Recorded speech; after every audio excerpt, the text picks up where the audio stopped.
पूरी भी मिलती है? खीर भी और खीर भी? पूरी भी मिलती है? खीर भी और खीर भी? अच्छा, बड़ा अच्छा है खाना तो। जो दाल अच्छी दिखती है। पूरी भी मिलती है? खीर भी और खीर भी? अच्छा, बड़ा अच्छा है खाना तो। जो दाल अच्छी दिखती है वो स्वाद में भी अच्छी होती है। खरीफ की फसलें वैसे आमतौर पे कब से कब तक बोते हैं हम लोग? अच्छा, मुझे बताइए क्या टपक सिंचाई क्या होती है? ड्रिप सिस्टम की डेंगू से रोकथाम के क्या क्या उपाय हो सकते हैं? ये तस्वीरें उत्तराखंड के नैनीताल में भूमियाधार स्थित राजकीय इंटर कॉलेज की हैं, जहां अचानक कुमाऊं कमिश्नर दीपक रावत पहुंच गए। उन्होंने न सिर्फ राजकीय इंटर कॉलेज का औचक निरीक्षण किया, बल्कि बच्चों के साथ बैठकर मिड डे मील भी खाया। उन्होंने बच्चों के साथ भोजन किया और भोजन माताओं से जुड़े सवाल जवाब भी किए। इस दौरान बच्चों और दीपक रावत के बीच क्या कुछ संवाद हुआ, आप भी देखिए। नमस्ते प्रिंसिपल साहब, क्या नाम है आपका? गिरीशन कांडपाल जी, आप कब से यहाँ पे? मैं 3 साल हो गए। 3 साल से आप प्रिंसिपल हैं यहाँ पे? तीसरा साल चल रहा है सर। तीसरा चल रहा है। कितनी स्ट्रेंथ है स्कूल की? 111 बच्चे। 111 बच्चे हैं, ठीक है। छठी से 12वीं तक? छठी से 12वीं तक। अच्छा, तो जो मिड डे मील चल रहा है ये तो अप टू क्लास? 6 to नहीं, मिड डे मील किस क्लास तक मिलेगा? 6 to 8। उनको मिलेगा ना, 6, 7, 8 उन बच्चों को मिलेगा। देखा जाए मिड डे मील बच्चों का। आपका क्या नाम है? हाँ जी, काव्या। आपको इतने सारे पेन हैं? दोस्तों को भी देते हैं अपने? अच्छा, ऐसे बैठेंगे, ओके। ये कौन सी कक्षा है? आप 8th में हैं? आपका भी सब 8th, आप भी 8th में ना सभी? आपको भी तो मिलेगा मिड डे मील? खाओगे नहीं? चलो चलो, डरना थोड़ी है कोई। आइए। भोजन माता जी कौन हैं? आप हैं? क्या नाम है आपका? सीमा देवी। आप भी भोजन माता जी? 2 भोजन माता हैं यहाँ पे। कितने बच्चों पे 1 भोजन माता होती है? रूल है ना कोई? कांडपाल जी बताएंगे। भोजन माताओं के लिए क्या नियम है? कितने बच्चों पे 1 होनी चाहिए? 25 पे 1। ठीक है। तो वैसे क्या दाल चावल मिलता है, किसी दिन कुछ और भी मिलता है? जैसे जैसे जैसे क्या क्या?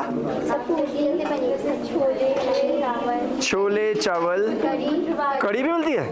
अच्छा, पूरी भी मिलती है? खीर भी और खीर भी? अच्छा, बड़ा अच्छा है खाना तो। खाइए खाइए खाइए खाइए। बैठ के देखे जरा आप लोगों के साथ। खा लो आप लोग, वेट नहीं करना हमारा, मैं तो ऐसे ही देखने आ गया हूँ। खा लीजिए, शुरू कर लो। मंत्र होगा पहले? अच्छा, तब तक नहीं खाना? पहले कराओ मंत्र, फिर आपका।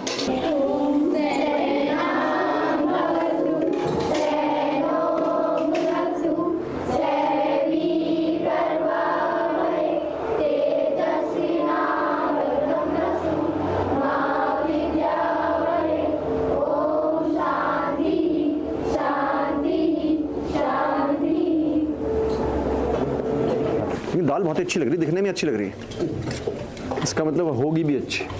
जो दाल अच्छी दिखती है वो स्वाद में भी अच्छी होती है। अच्छा, तो आज कितने बच्चे नहीं आए हैं ये बताइए? 10 बच्चे एब्सेंट हैं। मतलब किस क्लास 8 के या सब मिला के?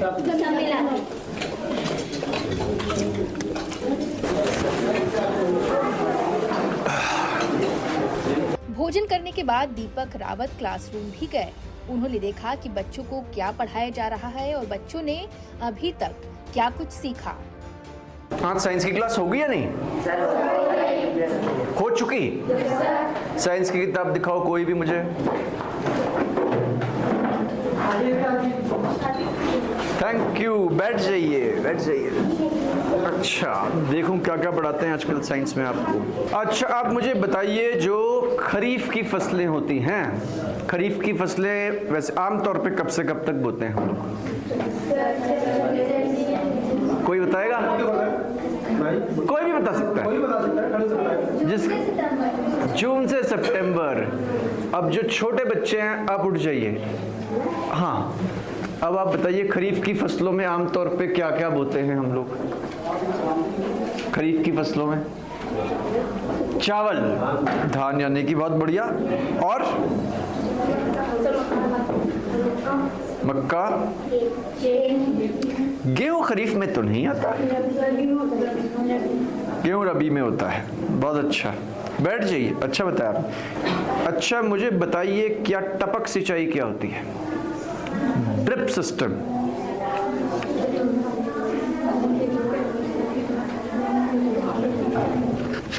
और क्या लाभ है इसका?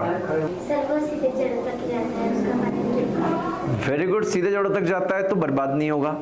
एक फायदा तो ये होगा, कम पानी लगेगा। एक और फायदा होता है इससे, कौन बताएगा? जब हम आमतौर पे सिंचाई करते हैं, मान लीजिए पाइप से जगह जगह पानी डाल देते हैं, तो बहुत सारा जो खरपतवार होता है, जो वीड्स होते हैं, जंगली पेड़ पौधे, उनको भी मिल जाता है ना, तो वो भी बड़े हो जाते हैं। तो फिर जमीन के पोषक तत्व वो भी ले लेते हैं टपक में, तो क्योंकि वो उसी पौधे की जड़ में जा रहा है तो बाकी वीड्स नहीं उगते। ये भी फायदा होता है। ये बताया आपको? ये कौन बच्चा है, इसने तो बड़ी अच्छी अंडरलाइन कर रखी है। माइक्रो ऑर्गेनिजम्स और माइक्रोब्स, किसको कहते हैं माइक्रो ऑर्गेनिजम्स? बताओ। सूक्ष्म से मतलब छोटे छोटे। कैसे दिखते हैं हमें वो? दिखते नहीं है, हमें पता कैसे फिर कि होते हैं। माइक्रोस्कोप की हैंडलिंग आपको सिखाई? माइक्रोस्कोप स्कूल में तो होगा ही ना, तो वो वाले क्लासेस कब होंगी, प्रैक्टिकल वाली? पर क्योंकि ये अब 12वीं तक है और 12वीं में प्रयोग भी होते होंगे, प्रैक्टिकल्स भी होते होंगे, तो भी कैसे कराते हैं? किसी एक रूम में तो टेम्परेरी लैब करना पड़ेगा। तो लैब के लिए जो पैसा आता है वो आया ही होगा, आया ही होगा। तो माइक्रोस्कोप खरीदा तो होगा, लेके आइए जरा माइक्रोस्कोप कोई। कुछ माइक्रो ऑर्गेनिजम्स का एग्जाम्पल दीजिए मुझे, नाम बताइए उनके जो आपने इसमें पढ़े होंगे। यस, जो दूध से दही बनाते हैं वो भी माइक्रो ऑर्गेनिजम्स होते हैं। सही कहा आपने। ये नहीं बताया आपको अमीबा के बारे में? बताया ना, माइक्रो ऑर्गेनिज्म ही तो है। जो फ्रेंडली माइक्रो ऑर्गेनिजम्स होते हैं, इनका हम किस किस प्रकार से इस्तेमाल करते हैं, क्या क्या बनाते हैं, ये हमारे काम की क्या क्या चीजें बनाते हैं? दही, गुड। और पेस्ट, पेस्ट्री, हाँ मतलब ब्रेड। ठीक, ब्रेड से पेस्ट्री बन गई। अच्छा है, अच्छा सिखाया गया आप लोग को। अच्छा, जब कभी बहुत बीमार हो जाते हैं, कोई बैक्टीरियल इन्फेक्शन हो जाता है हमें, तो डॉक्टर दवाई देते हैं। कौन सी वाली दवाइयाँ दी जाती हैं? एंटीबायोटिक्स। बहुत जानकारी दवाइयों की आपको। ओके, कुछ एंटीबायोटिक्स के नाम बताइए, फिर से बोलिए। एक बच्चा बोले। पेनिसिलिन, ठीक है, इंजेक्शन होता है। जैसे मान लीजिए कोई एक डेंगू से प्रभावित मोहल्ला है हल्द्वानी का, बहुत बड़ा, ठीक है, वहाँ पिछले साल बहुत डेंगू हुआ था, 10-15 लोगों को हो गया था। अब हम चाहते हैं कि वहाँ पे प्रचार प्रसार करें ताकि इस बार कम हो और उनकी जागरूकता करें। तो अभी कोई एक बच्चे को हम आगे बुला लेते हैं, जो मान लीजिए कि वो नगर पालिका का कोई कर्मचारी है, अब वो जागरूकता के लिए जा रहा है, तो वो वहाँ के लोगों से कैसे बात करेगा? ऐसे कौन बताएगा हमें? कोई भी करके बताएगा? अच्छा, मैं और आसान कर देता हूँ, कोई भी आ जाए आगे, कोई भी आ जाए, यहाँ पे आ जाए, यहाँ पे आ जाए। तो जैसे अब आपको बताना है उन लोगों को कि डेंगू से रोकथाम के क्या क्या उपाय हो सकते हैं। बोलना शुरू कर दीजिए। मान लीजिए सब लोग उस मोहल्ले में रहते हैं, बोलिए। कूड़ा, अच्छा कूड़ा, और बोलिए। पानी इकट्ठा नहीं होना चाहिए। यदि इकट्ठा हो गया तो, यदि इकट्ठा हो गया, कोई बताएगा यहाँ पे इकट्ठा हो, पहले से इकट्ठा हो, तुम क्या कर सकते हैं? नहीं, अब इकट्ठा मान लीजिए हो गया है, तो उसमें तो मच्छर अंडे दे सकता है, तो हमें क्या करना होगा कि वो अंडे ना दे पाए? क्या डाल सकते हैं पानी में?